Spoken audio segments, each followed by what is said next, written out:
안녕하세요. 이선아입니다. 임용시험을 처음 준비하시는 초수 선생님들을 위한 교육학 공부 방법에 대한 안내 말씀드릴게요. 임용시험을 처음 시작하시고 공부를 준비를 하시면 전공 공부에도 걱정이 많으시지만 교육학 공부하시는데도 이런저런 걱정이 많으시죠. 일단 주변의 얘기를 들어보면 교육학 공부가 생각보다 양이 많다더라. 할 게 많다더라. 점수는 20점밖에 안 되는데 공부할 내용들이 굉장히 많고 생각보다 시간도 많이 걸리더라. 그리고 전공만큼 재미가 있지는 않더라. 교육학 공부가 어렵고 재미가 없더라. 이런 얘기들 많이 들으실 거예요. 그래서 교육학 공부를 도대체 어떻게 해야 될까? 당장 맞이하게 되는 그 막막함 때문에 걱정을 많이 하시는데요. 오늘은 그래서 전체적으로 전체 스케줄을 어떻게 잡으면 좋으신지, 그 다음에 공부를 하는 데 있어서 어떤 부분들을 포인트로 잡아서 공부를 하시면 좋은지를 한번 간단하게 정리를 하도록 하겠습니다. 자, 보시는 자료를 같이 보시면서 정리를 하시면 먼저 첫 번째 페이지에 대략적인 공부 방법이 크게 4가지 항목으로 구분을 해서 말씀을 드리고 있습니다. 첫 번째 보시면 기본 이론을 전반기에 확실히 정리할 것. 자, 여기서 확실히 정리를 한다라는 말을 보면 되게 부담스럽잖아요. 모든 걸 다 해야 될 것 같고, 다 알고, 다 외워야 될 것 같은데, 그거는 불가능합니다. 교육학 공부를 처음 시작하시는 선생님들, 초반에 많이 가지시는 게 내가 언제까지는 교육학 공부를 완전하게 끝내야지, 그리고 그 다음부터는 전공 공부를 열심히 할 거야. 혹은 그 반대로 초반에는 전공 공부를 열심히 하고 어느 시점부터 시험 전까지 교육학 공부를 확실히 할 거야. 그때 하면 돼. 이런 식으로 딱딱 구분해서 보시는 경우들이 있는데 실제로 그거는 조금 어렵습니다. 범위가 워낙 넓고 공부해야 되는 양이 많은 시험이라서 이해를 하고 정리를 하고 암기를 하시는데 물리적으로 시간 자체가 좀 많이 걸려요. 많이 걸리기 때문에 그런 부분들을 감안을 하셔서 고려를 하셔서 접근을 하시면 초반부터 계획을 좀 잘 잡으실 필요가 있는데요. 그랬을 때 교육학 논술 같은 경우에 전반부에는 이론 정리를 좀 더 신경 써서 하시고 하반기에는 서술 연습을 좀 더 집중해서 하시는 것이 효율적입니다. 우리가 시간이 한정되어 있는 시험 공부이기 때문에 계속 쓰면서 연습하시는 것도 도움이 될 것 같고 이론을 충분히 공부를 하는 것도 도움이 될 것 같은데 그 두 가지를 좀 요령 있게 요령껏 효율적으로 정리를 하시기 위해서는 전반부 이론, 후반부 서술 그렇긴 하지만 이론에 대한 공부는 전반부에 집중을 하더라도 끝까지 열심히 하시는 거고 서술에 대한 연습 같은 경우에는 전반부에 가볍게 하시면서 후반부에 가면서 좀 더 집중해서 깊게 하시는 게 효율적입니다. 자, 교육학 이론은 반복적으로 확인하고 공부하지 않으면 금방 전공 공부에 밀려서 소홀해지기가 쉽다. 그래서 억지로 신경 써서 이론을 반복적으로 보는 것이 중요하다. 초반에 욕심내지 말고 이해와 암기의 순서로 자연스럽게 공부를 하시는 것이 중요하다. 네, 굉장히 중요한 사항들입니다. 전공 공부하시다 보면 전공에 따라서 차이가 있긴 하지만 전공의 공부 양들이 워낙 많잖아요. 그래서 조금 소홀히 자칫 한눈 파는 사이에 금방 공부 양 자체가 교육학이 확 부족해지는 경우들이 있습니다. 그래서 보통 계획을 잡으실 때 전반부에는 이제 일주일 공부, 월, 화, 수, 목, 금, 토 6일 동안 공부를 한다 그러면 그 중에서 이틀 정도는 교육학에 집중적으로 투자를 하시는 것이 효율적입니다. 매일매일 조금씩 시간을 쪼개서 나누어서 교육학과 전공을 나눠서 공부를 하신다 하시는 분들도 있는데 그거는 전반부에는 그렇게까지 썩 좋은 방법은 아니에요. 왜냐하면 공부 양 자체가 줄어요.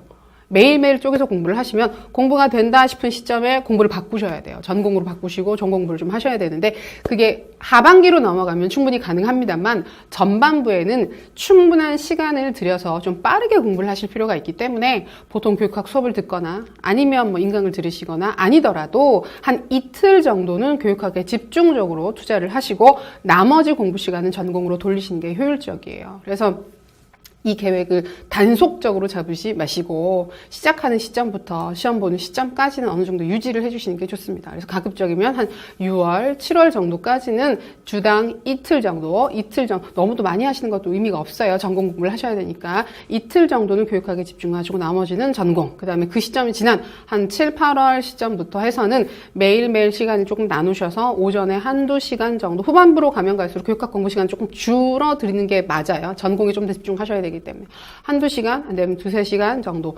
공부를 하시고 나머지 시간은 전공으로 돌리시면서 공부를 하시는 것이 효율적입니다.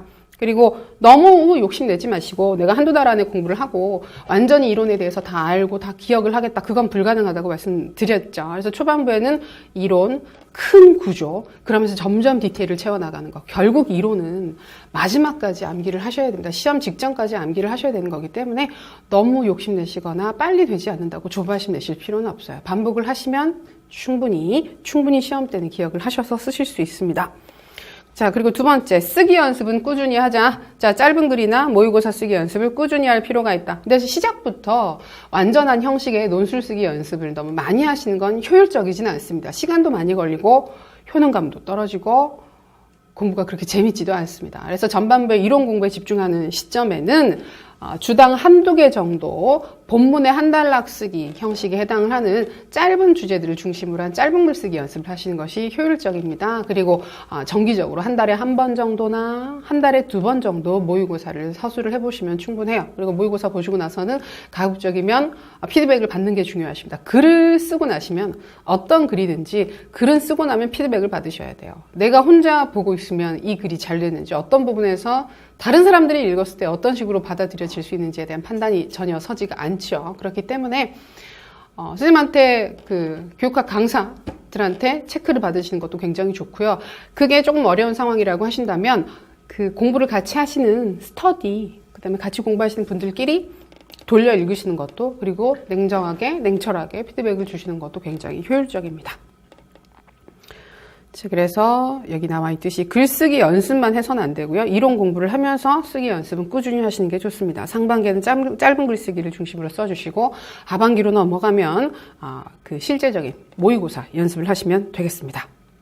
자, 그래서 하반기에는 3번 경향에 맞는 모의고사 연습을 충실히 하자. 전반기에 정리한 이론들을 문제를 통해서 연습하는 것이 바로 이 하반기에 이루어져야 하는 공부입니다. 굉장히 귀찮아요. 그 교육학 논술 공부에 있어서 가장 번거로운 게 실제로 모의고사 쓰는 연습을 하는 게 굉장히 싫습니다. 그냥 이론 공부를 하라 그러면 하겠는데 그걸 내가 내 손으로 글을 써야 되는 거잖아요. 그러니까 굉장히 힘들어 하시거든요. 힘들어 하시는데 그래도 쓰셔야 돼요. 이거는 내가 내 손으로 쓰지 않으면 늘지 않는 부분이 분명히 있습니다. 머리로는 이렇게 쓰면 되겠지 생각을 한다고 해서 실제로 그렇게 다 되는 건 절대로 아니기 때문에 하반기에는 부지런히 글을 쓰셔야 합니다. 그래서 보통 한 9월쯤부터는 본격적인 모의고사를 쓰시게 되는 거고 한 7, 8월쯤 해서는 조금 준비를 하셔야 돼요. 그래서 주당 1개, 좀 많죠. 그다음에 2주당 1개, 주당 1개 이런 식으로 연습을 하시다가 9월 달로 넘어가면 주당 한 2-3개 정도씩은 꾸준히 연습을 하시는 게 바람직합니다. 11월 달로 넘어가면 그때 이제 주당 1개 정도씩 쓰시면서 유지를 하시면 되고요. 자, 그 다음에 네 번째, 주요 이론은 8월 이후부터 빠르게 반복해서 봐야 한다. 전반부에는 이론을 이해하고 주요 키워드들을 열심히 암기를 하시고요. 하반기에는 서술 연습을 하시는 게 좋은데 서술 연습만 하시면 안 되고 서술 연습을 하시면서 새롭게 보는 이론들이나 새롭게 정리하는 이론들에 대한 정리는 계속해서 하시면서도 개인적인 이론 진도는 나가셔야 됩니다. 그래서 반복적으로 계속해서 확인을 하셔야 돼요. 그래서 어느 정도 이제 정리를 하셔서 어느 정도 정리한 내가 보는 주 자료를 정한 다음에 꼭 그걸 내가 손으로 서브노트로 정리를 하시는 것도 괜찮지만 그러지 않으셔도 돼요. 주 교재, 이론 교재나 혹은 서브노트 같은 경우를 그냥 결정을 하셔서 그걸 중심적으로 보셔도 되니까 이제 그런 키워드 중심으로 해서 하반기에 열심히 이론을 돌리시는 게 중요합니다. 그래서 초수생들은 최근에 분위기를 보면 초수생들이 합격을 많이 하시는 분위기예요. 오히려 그 서술형 시험으로 바뀌게 되면서 중요 포인트들을 잘 잡아서 쓰는 글들이, 그 다음에 그 서술의 답안들, 그 교육학뿐만이 아니라 전공에 있어서도 그런 부분들을 긍정적으로 평가가 되는 것 같아요. 때문에 초수생들 그냥 뭐 이 시험 길게 봐야 되는 거니까 뭐 1년, 2년이고 3년이고 길게 보겠다 이런 마음보다는 정말 처음에 합격을 하겠다는 마음으로 계획을 좀 잘 잡으시고 그 다음에 시험을 준비한다. 그러니까 내가 이 모든 이론의 모든 사항들을 다 알아야 된다라는 생각보다는 시험에 필요한 사항들을 중심으로 해서 어떤 문제가 나오더라도 내가 나의 말로, 나의 글로 서술을 할 수 있는 자신감을 가지시는 게 중요합니다. 그러니까 그런 부분들 포커싱해서 잘 준비하시면 충분히 하실 수 있을 거라고 생각을 합니다. 두 번째 페이지를 보시면 1년간 공부 계획이라고 해서 1월부터 11월까지 어떤 식으로 공부를 하시면 좋은지 큰 계획이 나와 있습니다. 이거는 이제 개인적으로 공부하시는 스타일에 따라서 조금씩 달라질 수는 있어요. 근데 큰 부분들을 몇 가지만 짚어보면 1, 2월 달에는 기본서 진도가 반드시 한 번은 나가야 합니다. 그래서 우리가 보통 강의가 2달 사이클로 돌아가게 돼 있는데 공부하시는 사이클도 그 정도로 잡으시면 좀 편안해요. 그래서 2달에 한 번 정도는 전체 이론을 처음부터 끝까지 한 번씩 돌리시는 걸 목표로 해서 돌리시면 좋겠고, 그다음에 서브노트 개인적으로 만드시는 거에 대해서 많이들 궁금해 하시는데 이거는 정말 개인의 취향입니다. 개인의 공부 양식이나 스타일에 따라서 달라질 수 있는 거라서 반드시 만들어야 한다 혹은 만들지 않아도 된다, 일관되게 말씀드릴 수 없어요. 평소에 공부하시던 스타일이 나는 반드시 내가 내 손으로 쓴 자료가 있어야만 공부가 된다, 그럼 만드시면 되고요. 아니다, 나는 그 만드는 건 좀 힘들고 그냥 만들어진 자료들을 여러 번 반복해서 보는 것이 더 공부에 도움이 되더라 하시면 안 만드셔도 괜찮습니다. 중요한 건 그러니까 남들이 이렇게 한다 저렇게 한다고 해서 휘둘리지 마시고 흔들리지 마시고 자기 공부 스타일에 맞춰서 준비를 하시면 돼요. 대신에 서브노트를 만드실 때 한 번에 완벽한 서브노트를 만드는 건 굉장히 무리한 접근이고 시간도 많이 걸리고 효율적이지도 않습니다. 그렇기 때문에 여기 나와 있듯이 1, 2월에 공부를 하시면서 서브노트의 대략적인 러프한 그 구조는 다 잡으셔야 돼요. 중요사항들. 왜냐하면 3, 4월, 5, 6월, 7, 8월, 9월 공부하시면서 그 기본적인 틀은 계속해서 변화할 수밖에 없어요. 아, 이게 안 중요한 건데도 1, 2월 달에 정리한 게 있을 거고 중요한 건데도 1, 2월 달에 빠뜨리는 게 분명히 있을 겁니다. 그걸 계속해서 반복적으로 공부를 하시면서 수정하시면 돼요. 그래서 한 9월 달, 10월 달 정도 됐을 때 내가 마지막으로 정리한 자료를 가지시고 그걸 중심으로 반복해서 보실 수 있으면 되니까 너무 염려하지 마시고 초반에 빨리 만드시는 게 좋습니다. 그리고 1, 2월 달에는 그 짧은 주제 쓰기, 짧은 글 쓰기를 주당 2개 정도씩은 하시는 게 좋고요. 그다음에 모의고사는 한 달에 한 번 정도 그 스케줄로 진행하시면 좋겠습니다. 3, 4월 같은 경우에도 기본서 진도가 한 번은 나가야 돼요. 그러니까 강의를 들으시든 안 들으시든, 강의를 안 들으시더라도 2달에 한 번 정도는 전체 이론을 처음부터 끝까지 한번 돌린다라는 개념으로 계획으로 들어가시면 좋습니다. 5, 6월 달도 마찬가지입니다. 기본서 진도가 한 번은 나가야 돼요. 그렇긴 한데 이때부터는 보통 그 기본적인 문제풀이나 이제 기출 문제에 대한 확인, 최근의 추세는 객관식 기출에 대한 정리도 많이들 하고 있으니까 객관식 기출과 지금까지 나왔었던 서술형 기출 문제 중심으로 해서 확인을 하시고 영역별로 어떤 부분들을 어떤 맥락에서 물어보는지 기본적인 문제들을 통해서 확인하시면 좋겠습니다. 7, 8월부터는 여기 주요 이론에 대한 빠른 반복 정리가 필요하다고 얘기를 하는데 두 달에 한 번이 아니라 한 달에 한 번 돌리실 수도 있는 거고, 좀 빠르게 돌리시는 분들은 2주에 한 번 돌리는 것도 가능한 게 7, 8월 시점부터입니다. 그래서 좀 빠르게 주요 키워드 중심으로 확인을 하시면 좋겠고, 문제 같은 경우 이때부터는 좀 개수가 중요해요. 양이 중요하기 때문에 많은 문제들을 다양하게 풀어보시는 것이 중요합니다. 그다음에 9월부터 11월까지 이어지는 기간은 모의고사를 집중적으로 연습하시는 게 좋아요. 직접 써봐야 됩니다. 쓰면서 지금까지 공부했었던 사항들이 문제에서 어떻게 발현되고 있는지, 나타나고 있는지를 정리하시면 큰 무리 없이 준비하실 수 있습니다.